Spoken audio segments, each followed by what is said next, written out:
75e chapitre. Shalva provoque au combat les membres de la dynastie Yadu.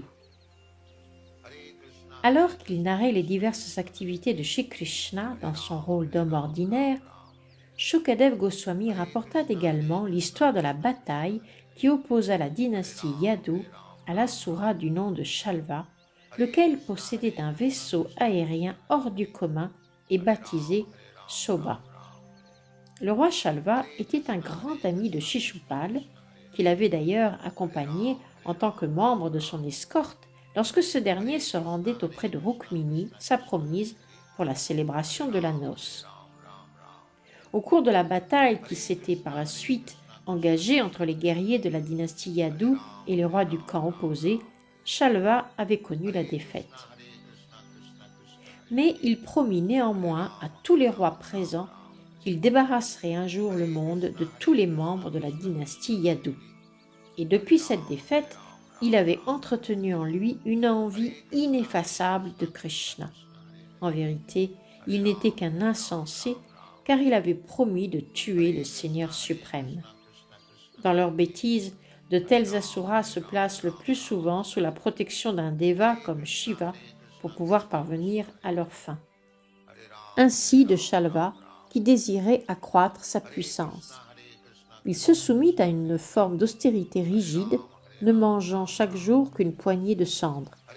Shiva, époux de Parvati, se montre en général fort miséricordieux et rapidement satisfait par celui qui entreprend de rudes austérités en vue de s'attirer ses faveurs.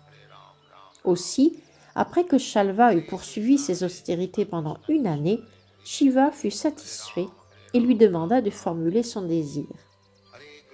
Shalva implora Shiva de lui donner un aéronef si puissant que nul Deva, Asura, homme, Gandharva, Naga ou même Rakshasa ne puisse le détruire. Plus, il désirait que l'aéronef soit à même de l'emmener partout où il voudrait et qu'il soit particulièrement redoutable et menaçant pour la dynastie Yadu. Shiva le lui accorda sur le champ. Et avec l'aide de l'asura Maya, Shalva procéda sans tarder à la construction de cet aéronef d'acier, si robuste et formidable que nul ne pouvait l'abattre.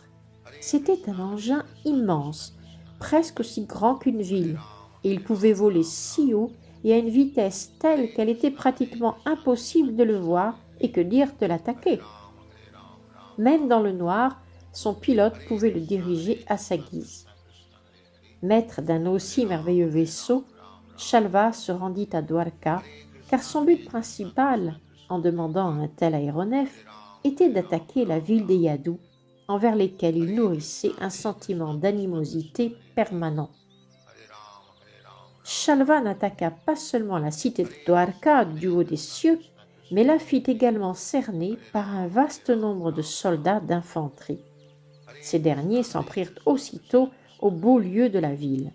Ils opérèrent la destruction des portails, des hauts murs d'enceinte, des palais et des immeubles, ainsi que des pièces d'eau destinées aux bains et des lieux où les citoyens se réunissaient pour se divertir.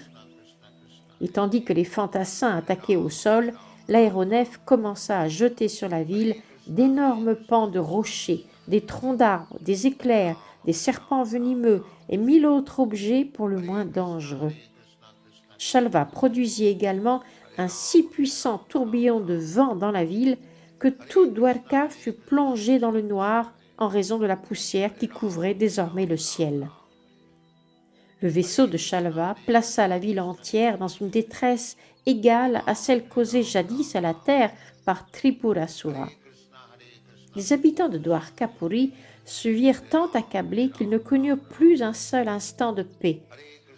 Les grands héros de Dwarka, avec à leur tête d'illustres généraux tels Pradyumna, tentèrent de repousser l'attaque des guerriers en même temps que l'engin de Shalva. Dès qu'il constata l'extrême détresse des citoyens, Pradyumna regroupa ses guerriers et monta lui-même sur son char, encourageant les citoyens en leur assurant qu'ils n'avaient rien à craindre. Sur ses ordres, de nombreux combattants tels Satyaki, Charudeshna et Samba, frères cadets de Pradyumna, ainsi qu'Akrura, Kritavarma, Banuvinda, Gada, Shuka, Sharana, tous grands guerriers, chacun capable de lutter contre des milliers d'hommes. Ils sortirent de la ville afin de combattre Shalva. Ils étaient armés jusqu'aux dents et assistés de centaines et de milliers de combattants sur le char, d'éléphants, de chevaux et de fantassins. Un combat acharné s'engagea entre les deux parties, semblable à celui opposant jadis Deva et Asura. La lutte était si sévère que quiconque l'observait sentit ses poils se dresser sur son corps. Pradyumna dissipa aussitôt les effets de la magie exercée par l'aéronef de Shalva, roi de Soba. Car grâce à la puissance surnaturelle de son vaisseau, Shalva avait engendré des ténèbres aussi profondes que la nuit. Mais Pradyumna était soudain apparu tel le soleil levant. De même que le lever du soleil chasse les ténèbres de la nuit, l'arrivée de Pradyumna réduisit à néant les pouvoirs de Shalva. Chacun des traits de Pradyumna portait une empenne dorée et se terminait par une pointe de fer acérée. Pradyumna lança 25 de ses flèches, blessant grièvement le commandant en chef des armées de Shalva. Puis il en dirigea une centaine sur Shalva lui-même, après quoi il transperça d'une flèche chacun des guerriers du camp adverse pour tuer ensuite les conducteurs de chars au moyen de 10 traits pour chacun d'entre eux. Les chevaux, éléphants et autres montures furent abattus de 3 flèches chacun. Lorsqu'ils virent ce merveilleux exploit de Pradyumna, tous les soldats des 2 camps, et notamment les grands guerriers, se mirent à faire l'éloge de sa vaillance. Mais l'avion qu'occupait Shalva n'en demeurait pas moins fort mystérieux. Si mystérieux qu'on aurait dit à certains moments qu'il y avait plusieurs vaisseaux dans le ciel et à d'autres qu'il n'y en avait aucun. Ils se faisaient parfois visibles et d'autres fois invisibles. Les guerriers de la dynastie Yadu devinrent perplexes quant au mouvement précis de l'engin. Ils l'apercevaient tantôt au sol, tantôt dans le ciel, tantôt au sommet d'une montagne et tantôt flottant sur les eaux.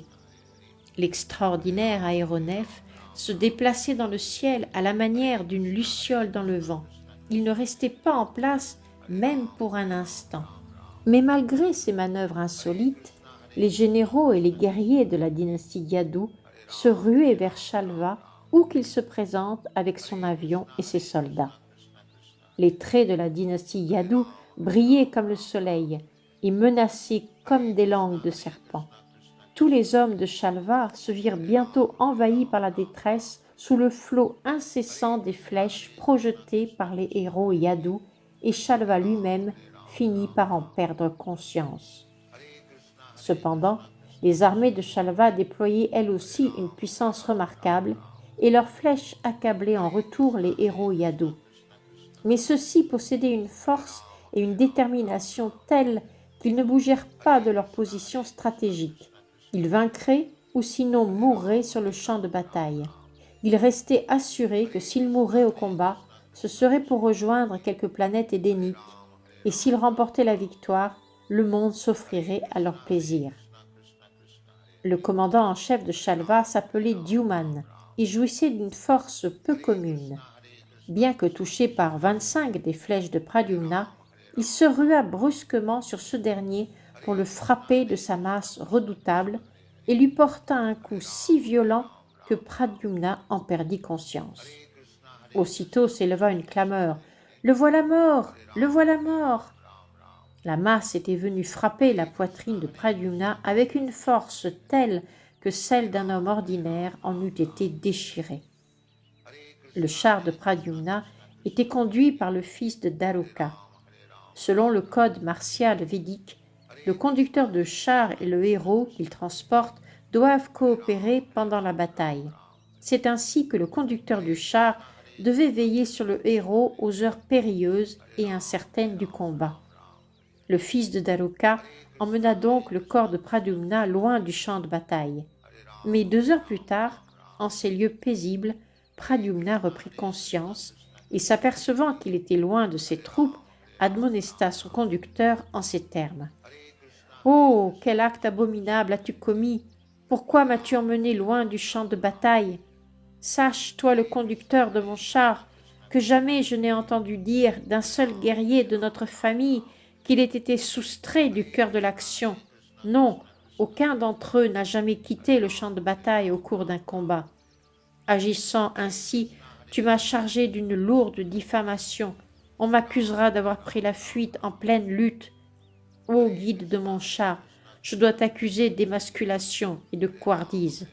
Dis-moi comment je pourrai désormais me présenter devant mon oncle Balaram et mon père Krishna. Que leur raconterai-je? Tous diront de moi que j'ai déserté le champ de bataille. Et s'ils me demandent ce qui s'est passé, que pourrais-je bien leur répondre? Mes belles-sœurs me couvriront de sarcasme. Cher héros, comment as-tu fait pour devenir aussi lâche? Comment t'es-tu transformé en eunuque? Comment as-tu pu tomber si bas en face de tes ennemis? Je pense, mon cher conducteur de char, que tu t'es rendu coupable d'une grave offense en m'éloignant du champ de bataille. Le fils de Daroka répondit. Mon cher maître, je te souhaite une longue vie. Je ne pense pas avoir commis d'erreur, puisqu'il va du devoir du conducteur de char d'aider son héros si celui-ci vient à se trouver dans une situation par trop incertaine.